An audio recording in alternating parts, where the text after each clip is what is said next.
സ്റ്റാർട്ട്മെന്റ് ആകാൻ വേണ്ടിയാണ് ഞാൻ ഓരോ ദിവസവും ഉണർന്നെണീക്കുന്നത് എന്ന് എന്നെ ഓർമ്മിപ്പിക്കാൻ എനിക്കൊരു സൂത്രവാക്യമുണ്ട്.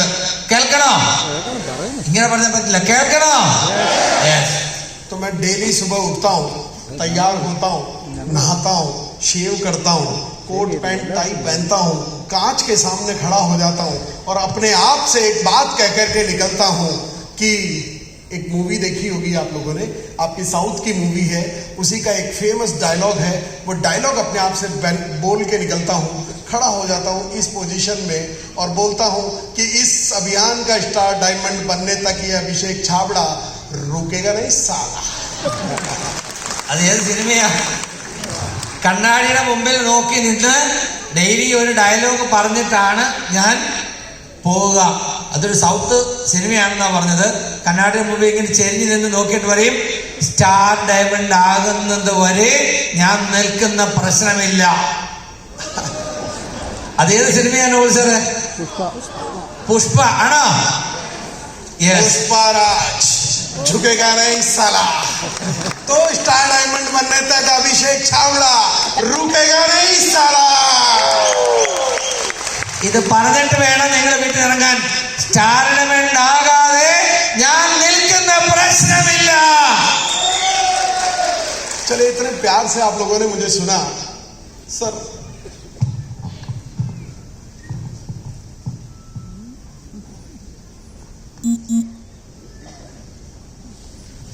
चलिए, एक बहुत इंपॉर्टेंट चीज आप सिखाना चाहता हूं मैं आप लोगों को, क्योंकि क्या प्रॉब्लम होती है, सारी प्रॉब्लम हमारे ब्रेन में है.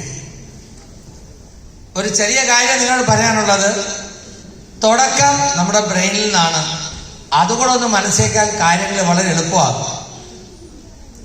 ये जो हमारा ब्रेन है ना, मैं थोड़ा सा, हाँ, ये ब्रेन, इस ब्रेन के अंदर कोई बैठा है. बैठा है ना? यस सर, प्लीज बोलते जाइए. നമ്മുടെ തലച്ചോറിനകത്ത് ഒരാൾ ഇരിപ്പുണ്ട്. यहां मैं आपसे कुछ बात कर रहा हूं और वो अंदर ही अंदर आपसे कुछ बात कर रहा है कि नहीं? ആരും ചോദിക്കേ, ഇവിടെ അഭിഷേക് സാറ് നമ്മളോട് സംസാരിക്കുമ്പോൾ നിങ്ങളുടെ തലച്ചോറിനകത്ത് തലയിലിരുന്ന് ബ്രെയിനിലിരുന്ന ഒരാള് നിങ്ങളോട് സംസാരിക്കുന്നുണ്ട്. मैं आपसे कहता हूं कि एक दिन आपको 50 लाख रुपए महीने की इनकम आएगी, तो अंदर वाला आदमी कहता है 50 लाख तो शायद इस जन्म में आए या ना आए, एक दिन तेरे को 5 लाख रुपए की इनकम जरूर आएगी. बोलिए, ऐसा है कि नहीं? അകത്തിരുന്ന് ആള് പറയും, 50 ലക്ഷം ഒന്നും കിട്ടിയില്ലെങ്കിൽ ചിലപ്പോൾ ഒരു 5 ലക്ഷം എങ്കിലും കിട്ടുമായിരിക്കും എന്ന് നിങ്ങളുടെ അകത്തിരുന്ന ഒരാള് പറയുന്നുണ്ട്. ഉണ്ടോ അങ്ങനെ ആർക്കെങ്കിലും? बोलो, ऐसा है कि नहीं? യെസ്. एग्री? तो देखो, मैंने आपका माइंड रीड कर लिया है ना. अब ये आपको, ये अंदर वाला जो आदमी है ना, ये कोई अच्छा आदमी नहीं है सर. അപ്പോ 50 ലക്ഷം കിട്ടുമെന്ന് പറയുമ്പോൾ 50 കിട്ടിയാൽ 5 കിട്ടുള്ളൂ പറയുന്ന ആൾ, അകത്തിരിക്കുന്ന ആള് നല്ലയാളാണോ? ആണോ? ये एक नंबर का घटिया आदमी है. ഘട്ടിയ ആദ്യം പറഞ്ഞ എന്താ? നമുക്ക് നാശം ഉണ്ടാക്കാനിരിക്കുന്ന ഒന്നാം തരം പാർട്ടിയാണ്. എന്താണ് നമുക്ക് കിട്ടുമെന്ന് പറഞ്ഞാൽ അത് കിട്ടുകയല്ല നമ്മൾ പറയും. मैं आपको बोल रहा हूं 50 लाख की इनकम आएगी, और ये आपको कॉन्फिडेंस कितना दे रहा है कि 5 लाख. कॉन्फिडेंस इतने पे ही कॉन्फिडेंस आ रहा है ना. 50 ലക്ഷം കിട്ടുമെന്ന് ഞാൻ നിങ്ങളോട് പറഞ്ഞത് കിട്ടിയ ആളുകളുടെ അനുഭവം, സിസ്റ്റത്തിന്റെ അറിവും വെച്ചുകൊണ്ട് ഞാൻ പറയുന്നു നിങ്ങൾക്ക് 50 ലക്ഷം കിട്ടുമെന്ന്. പക്ഷേ നിങ്ങളുടെ ഉള്ളിൽ ഇരുന്നുകൊണ്ട് ആൾ പറയാ നിങ്ങൾക്ക് 50 ഒന്നും കിട്ടിയത് ചിലപ്പോൾ 5 കിട്ടിയേക്കും. നിങ്ങളുടെ എനർജി കൂടുകയോ കുറയുമോ? ഹലോ. अच्छा, 50 लाख में से 5 लाख कम कर दिए जाए तो कितने बचेंगे? 50 ലക്ഷത്തിൽ നിന്ന് 5 ലക്ഷം കുറച്ചാൽ ബാക്കി എത്രയുണ്ട്? 45 lakh rupees in a month. आपका एक महीने में 45 लाख रुपए का नुकसान कर दिया, और आप कॉन्फिडेंट हो रहे हैं कि सर एक दिन 5 लाख रुपए महीने तो जरूर कर दे रहे हैं. നിങ്ങൾക്ക് കിട്ടാവുന്ന 50 ലക്ഷത്തിൽ നിന്ന് 5 ലക്ഷം നിങ്ങൾക്ക് തന്ന് ബാക്കി 45 ലക്ഷത്തിന് നഷ്ടം ഉണ്ടാക്കി ആ പുള്ളി. ശരിയാണോ? आपका अगर कैलकुलेशन करें तो एक साल में 11 करोड़ रुपए का आपका नुकसान कर दिया, और आप कॉन्फिडेंट हो रहे हैं कि एक दिन 5 लाख तो करके रहूंगा. നിങ്ങൾക്ക് ഒരു വർഷം എത്ര കോടിയുടെ നഷ്ടമാണ്? 45 ലക്ഷം മന്ത്ലി വീതം കൊടുക്കുമ്പോൾ എത്ര കോടിയുടെ നഷ്ടമാണ് ഈ ഒരൊറ്റ ചിന്താഗതി കൊണ്ട് നമുക്ക് ഉണ്ടാക്കുന്നത്? तो बताइए ये अंदर वाला अच्छा आदमी है कि बुरा? ഹലോ, അങ്ങനെ ഉള്ളിലിരിക്കുന്ന ആൾ നല്ലയാളാണോ മോശമാണോ? മോശം. अब ये आदमी बेसिकली ये क्या करता है, ये आपका लेवल ये डिसाइड करता है कि 50 लाख तेरा लेवल नहीं है, तेरा लेवल है 5 लाख. ये कौन होता है हमारा लेवल डिसाइड करने वाला? सर, അപ്പോ നമ്മുടെ ബ്രെയിനിൽ ഇരുന്നു കൊണ്ട് നിങ്ങളുടെ ലെവൽ നിശ്ചയിക്കുന്ന ആരാണ് ലെവൽ തീരുമാനിക്കേണ്ടത്? നിങ്ങളാണോ നിങ്ങളുടെ ബ്രെയിനെ തിരിക്കുന്ന ഈ കീടമാണോ? भगवान ने कोई लेवल नहीं बनाया. भगवान ने कोई ऐसा लेवल बना के आपको धरती पे नहीं भेजा है कि Murthy you will earn this much, Abhishek you will earn this much, and जो भी so on, Ramesh you will earn this much, and Mukesh you will earn this, and you will earn this. God ने डिसाइड नहीं किया. ये कौन डिसाइड करता है? ये अंदर बैठा हुआ आदमी जो कि अच्छा आदमी नहीं है. അതായത് നിങ്ങൾ ഇത്ര സമ്പാദിക്കണം എന്ന് ആർക്കും ഒരു ഡിസിഷൻ കൊടുത്തിട്ടല്ല ദൈവം ഇങ്ങോട്ട് ഒരാൾക്കും പറഞ്ഞു വിട്ടത്.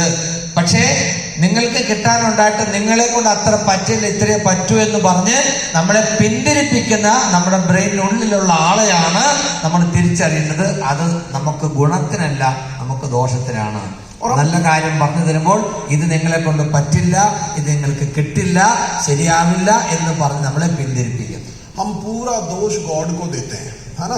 मैं आपसे कह रहा हूं एक दिन आपके घर के बाहर मर्सिडीज कार खड़ी होगी और ये अंदर वाला आदमी कहता है Mercedes is not possible for you I think, but one day you will buy A Scorpio, A Tata safari, because Mercedes आपका लेवल से ऊपर है ना. ये कौन बता रहा है आपको? अंदर बैठा हुआ आदमी. അതേപോലെ നിങ്ങൾക്ക് ഒരു ദിവസം നിങ്ങളുടെ വീടിന് മുമ്പിൽ ഒരു മെഴ്സിഡസ് വരും, നിങ്ങളൊരു മെഴ്സിഡസിന്റെ ഉടമയാകും എന്ന് പറയുമ്പോൾ നിങ്ങളുടെ ഉള്ളിലിരിക്കുന്ന ആൾ പറയും, മെഴ്സിഡസ് ഒന്നും നിനക്ക് വരാൻ പോകുന്നില്ല, നിനക്കതിന് പറ്റില്ല, വല്ല സഫാരിയൊക്കെ ചിലപ്പോൾ വന്നേക്കാം എന്ന് പറയും. अच्छा, ये हमारा लेवल डिसाइड करने वाला. अच्छा, हम सारा जिंदगी में कुछ भी अच्छा नहीं होता है ना, तो हम किसको ब्लेम करते हैं? गॉड को, कि हे भगवान तूने हमारे साथ अच्छा नहीं किया. അപ്പോ നമ്മൾ വിചാരിച്ച പോലെ നടന്നില്ലെങ്കിൽ, നമ്മൾ ആഗ്രഹം നടന്നില്ലെങ്കിൽ നമ്മൾ ദൈവത്തിനെ പണി പറയും. ശരിയല്ലേ? ദൈവം എനിക്കിട്ട് പണി തന്നു, ശരിയായില്ല, കുറ്റപ്പെടുത്താറില്ലേ? भगवान कहता है कि यार राजस्थान से आदमी आया था ये बताने के लिए कि एक दिन तू 50 लाख रुपए महीना कमाएगा, पर तूने खुद ने कहा कि 50 लाख तो शायद इस जन्म में आए ना आए, 5 लाख लेकर के और जरूर मैं 5 लाख जरूर कमा लूंगा. तो भगवान ने कहा ओके, आमीन, तथास्तु. അപ്പോ രാജസ്ഥാനിൽ ഒരാളെന്ന് പറയാ നിങ്ങൾക്ക് 50 ലക്ഷം കിട്ടും എന്ന്. അപ്പോ നിങ്ങൾ പറയാ ഇല്ല എനിക്ക് 50 ലക്ഷം കിട്ടില്ല, 5 ഉള്ളൂ. അപ്പൊ ഭഗവാൻ പറയും രാജസ്ഥാനിൽ നിന്ന് ഒരാളെ വിട്ട് ഞാൻ പറയിപ്പിച്ചതാ നിങ്ങൾക്ക് 50 ലക്ഷം കിട്ടുമെന്ന്, പക്ഷേ നിങ്ങളത് വേണ്ടെന്ന് വെച്ചു, പിന്നെ എന്ത് ചെയ്യും? അങ്ങനെ മതി എന്ന്. ऊपर वाले से बेहतर इस दुनिया में कोई हो नहीं सकता. देखिए, आपका अगर बच्चा है जो कॉन्फिडेंट नहीं है बाइक चलाने के लिए, तो क्या आप उसे बाइक की चाबी देकर के मार्केट में भेज देते हैं क्या? നിങ്ങൾ ആലോചിച്ച് നോക്കൂ, ദൈവം ശരിക്കും എല്ലാ കാര്യങ്ങളും പ്ലാൻ ചെയ്ത് തന്നെയാണ് ചെയ്യുന്നതെന്ന്. നിങ്ങളുടെ മകന് നന്നായിട്ട് ബൈക്ക് ഓടിക്കാൻ അറിയില്ല, ശരിക്കും പഠിച്ചിട്ടില്ലെങ്കിൽ ബൈക്കിന്റെ താക്കോല് കൊടുത്ത് അവനെ നിങ്ങൾ മാർക്കറ്റിൽ പറഞ്ഞു വിടുവോ? അറിവുള്ള മാതാപിതാക്കളെ പറഞ്ഞു വിടുവോ? ഇല്ല. अपने बच्चे को हम वो चीज नहीं दे रहे जिसका कॉन्फिडेंस उसको नहीं है. भगवान आपको 50 लाख रुपए दे दे जिसका कॉन्फिडेंस आपको नहीं है. നിങ്ങൾ മനസ്സിലാക്കുക, വണ്ടി ഓടിക്കാൻ അറിയത്തില്ലാത്ത കൊച്ചിന് നിങ്ങൾ മാർക്കറ്റിൽ പറഞ്ഞു വിടില്ല.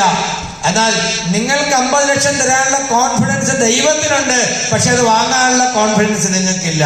പിന്നെ എങ്ങനെ ശരിയാവും? नहीं देंगे ना. आप अपने सगे बच्चे को नहीं दे रहे, भगवान आपको कैसे दे देगा? सर आप प्लीज एक बार जल्दी से स्टेज पर आइए. सर आइए ना, आ जाइए. सर आइए, कम फास्ट, आ जाइए.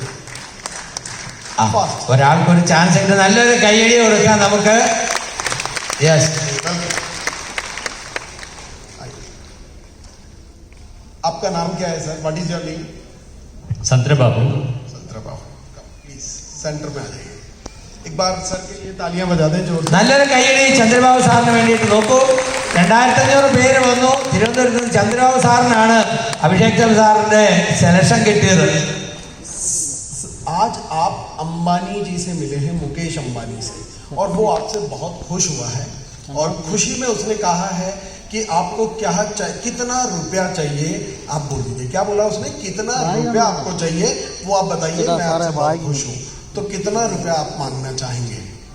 അതായത് അംബാനി നിങ്ങളൊന്ന് കാണുകയാണ്. അപ്പൊ അദ്ദേഹം പറയുന്നു, ചന്ദ്രബാബു എനിക്ക് വളരെ സന്തോഷമായി, നിങ്ങൾക്ക് എത്ര പൈസ വേണമെങ്കിലും ഞാൻ തരാൻ തയ്യാറാണ്, നിങ്ങൾക്ക് എത്ര പൈസ വേണമെന്ന് ചോദിച്ചാൽ ചന്ദ്രബാബു എത്ര രൂപ ചോദിക്കുമെന്നാ ചോദിച്ചു. മുകേഷ് അംബാനിക്ക് കിട്ടുന്ന പോലുള്ള പണം വേണം. എത്ര എണ്ണം എമൗണ്ട് പറയണം, നിങ്ങൾക്ക് കിട്ടുന്നതല്ലേ, എത്ര വേണം? എനിക്ക് വേണ്ടത് 50 lakh. 50 lakh. Amount 50 lakhs. Star ഡയമണ്ടിന്റെ എമൗണ്ട്. वो स्टार डायमंड आरसी मारती, उसको पैसा है, उसके पास पैसा कितना चाहिए? 50 लाख सर, 50 लाख मांगा. उसके पास इतना टाइम भी नहीं है कि आपके 4 बात सुने. 50 lakhs. कितना? 50 lakhs. सर के लिए जोरदार तालियां बजा दीजिए. Thank you very much. Thank you. कितना मांगा सर ने? हाँ जी, किससे मांगा? किससे? अंबानी से. अंबानी ने अभी अपने बेटे की शादी की थी तो ही स्पेंड 5,000 करोड़ रुपीस. അതായത് ചന്ദ്രബാബു സാറിന് പറഞ്ഞത്, മുകേഷ് അംബാനി നിങ്ങളെ കാണുന്നു, നിങ്ങൾ പറയുന്നു നിങ്ങൾക്ക് എത്ര പൈസ വേണമെന്ന് പറയൂ, ഞാൻ തരാമെന്ന്. സാറ് പറഞ്ഞു എനിക്ക് 50 ലക്ഷം വേണം. മുകേഷ് അംബാനിയുടെ സ്ഥിതി എന്താണ്? അദ്ദേഹത്തിന്റെ മകന്റെ കല്യാണത്തിന് അദ്ദേഹം ചെലവാക്കിയത് 5000 കോടിയാണ്. എത്രയാണ്? 5000 കോടി. 5,000 करोड़ रुपीस. शादी में जो गेस्ट आए थे उनको रिटर्न गिफ्ट में सबको एक वॉच दिया, जिस वॉच की कीमत थी 1.5 करोड़ रुपए. കല്യാണത്തിന് വന്ന എല്ലാവർക്കും വാച്ച് കൊടുത്തത് എത്രയോ? 1.5 കോടി രൂപ വിലയുള്ള വാച്ച്. अगर ये अंबानी से 100 करोड़ भी मांगते तो उसकी देने की औकात थी या नहीं थी? ചന്ദ്രബാബു സാറ് ഒരു 150 കോടി ചോദിച്ചാൽ അത് കൊടുക്കാനുള്ള കഴിവുള്ള ആളാണോ അംബാനി? ചോദിച്ചല്ല, നിങ്ങൾക്ക് എത്ര പൈസ വേണമെങ്കിലും തരാം, എത്ര വേണം ചോദിക്കാനാണ് പറഞ്ഞത്. ഒരു 150 കോടി ചോദിച്ചാൽ കൊടുക്കാനുള്ള കഴിവ് മുകേഷ് അംബാനിക്ക് ഉണ്ടോ? ഉണ്ട്. और इन्होंने किसकी औकात के हिसाब से मांगे? എന്തടിസ്ഥാനത്തിലാണ് ചന്ദ്രബാബു സാറ് 50 ലക്ഷം ചോദിച്ചത്? ये 100 करोड़ बोलते अंबानी दे देता, पर अंदर वाले ने कहा बेटा तेरी औकात के बाहर का मामला है. എത്ര ചോദിച്ചാലും കിട്ടും. പക്ഷേ ഈ അകത്തിരിക്കുന്ന ആള് പറഞ്ഞു, ചന്ദ്രബാബു നിനക്ക് അതിൽ കൂടുതലൊന്നും അർഹതയില്ല, നീ ഒരു 50 ചോദിച്ചാ മതി എന്ന്. ശരിയാണോ? ഇത് ചന്ദ്രബാബുവിന്റെ സ്ഥാനത്ത് ഇവിടെ ആര് വന്നാലും ഇതൊക്കെ തന്നെയാണ് സംഭവിക്കാൻ പോകുന്നത്. നമ്മുടെ എല്ലാവരുടെ തലയ്ക്കകത്തിരിക്കുന്ന കീടമുണ്ടല്ലോ, അത് പറയുന്നത് കേട്ട് നടക്കരുത്. ഹലോ, മനസ്സും ബുദ്ധി എന്ന് പറയില്ലേ? तो ये आदमी है ना, ये इसका कोई ऑपरेशन भी नहीं है कि उस ऑपरेशन से आप इसको निकाल दो, और ये मरेगा भी नहीं. जिस दिन आप मरोगे ये आपके साथ ही मरेगा. यही क्लास शुरू से കാരണം ഈ പറയുന്ന കീടം എപ്പോഴും നിങ്ങളുടെ കൂടെ ഉണ്ടാകും. നിങ്ങൾ എന്ത് ചെയ്യുമ്പോഴും നിങ്ങളെ പുറകോട്ടടിക്കും. നിങ്ങൾ മരിക്കുന്നത് വരെ ഇത് നിങ്ങളുടെ കൂടെ ഉണ്ടാവും. ശരിയാണോ? ഹലോ, इसका बस एक इलाज है. आज से ये जिस भी काम को करने के लिए आपको रोके, इसको बोल देना तू चुप रह मैं कर लूंगा. ഒരൊറ്റ മരുന്നേ ഉള്ളൂ, നീ മിണ്ടായിരിക്കെ ഞാൻ ചെയ്തോളാം എന്ന് പറഞ്ഞ് അവനെ മിണ്ടാണ്ടിരിപ്പിച്ച് സ്വന്തം ഇഷ്ടത്തിന് ചെയ്യുന്ന ഒരു രീതി എന്ന് നിങ്ങൾക്ക് പ്രാവർത്തികമാക്കാൻ കഴിയോ? അല്ലാതെ പുള്ളിയെ ഇല്ലാതാക്കാൻ ഒരു വഴിയില്ല. 22 साल तक इसने मुझे रोक लिया है यार.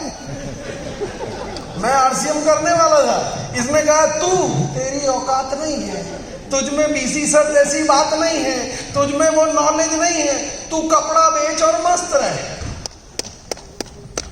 ആ കീടമാണ് 22 വർഷം എന്നെ RCA ചെയ്യാതെ തടഞ്ഞത്. എന്നോട് പറഞ്ഞു, നീ ടെക്സ്റ്റൈൽ ബിസിനസ് ചെയ്താൽ മതി, നീ ഒന്നും ചെയ്യണ്ട.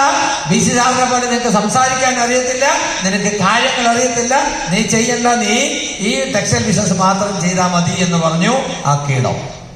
2.5 साल पहले जब मैंने आरसीएम फिर करने के लिए शुरू किया, तब भी इसने मुझे डराया था, पर मुझे फार्मूला पता चल गया था, इसलिए मैंने इसे बोला तू चुप रहे, मैं कर लूंगा. 2.5 വർഷം മുമ്പ് ഞാൻ ചെയ്യുമ്പോഴും ഇങ്ങേര് അകത്ത് നിന്ന് പറയും, വേണ്ട, നീ ഇതിന് പോകണ്ട, നിനക്ക് പറ്റില്ല. അപ്പൊ ഞാൻ പറഞ്ഞു, നീ മിണ്ടാതിരിക്കെ, എനിക്കറിയാം എന്ത് ചെയ്യണമെന്ന്. तो ये आपको भी डराएगा. ഹലോ, ഈ പുള്ളി നിങ്ങളെയും ഉള്ളിൽ ഇരുന്ന് പേടിപ്പിക്കും. നിന്നെ കൊണ്ട് പറ്റില്ല, നിനക്ക് കഴിയില്ല, ഇത്ര നിനക്ക് ആവശ്യമില്ല എന്ന് പറഞ്ഞ് നിങ്ങളെ പിന്തിരിപ്പിക്കും, പേടിപ്പിക്കും. ये आपको भी डराएगा. बस आपको यही बोलना है कि तू चुप रहे, मैं कर लूंगा. എന്ത് ചെയ്യണം? നീ മിണ്ടാതിരി, ഞാൻ ചെയ്തോളാം എന്ന് പറയാനുള്ള ചങ്കൂറ്റം ഉണ്ടാണ്. आपकी कोई लिमिट नहीं है. You all are limitless. तो बोल सकते हैं मेरे साथ, रिपीट कर सकते हैं. तो एक बार अपनी जगह पे खड़े हो जाइए. എല്ലാവരും ഒന്ന് എഴുന്നേറ്റ് നിൽക്കൂ. അപ്പൊ നിങ്ങളിത് പറയണം. എന്താണ്? നിങ്ങൾ എല്ലാവരും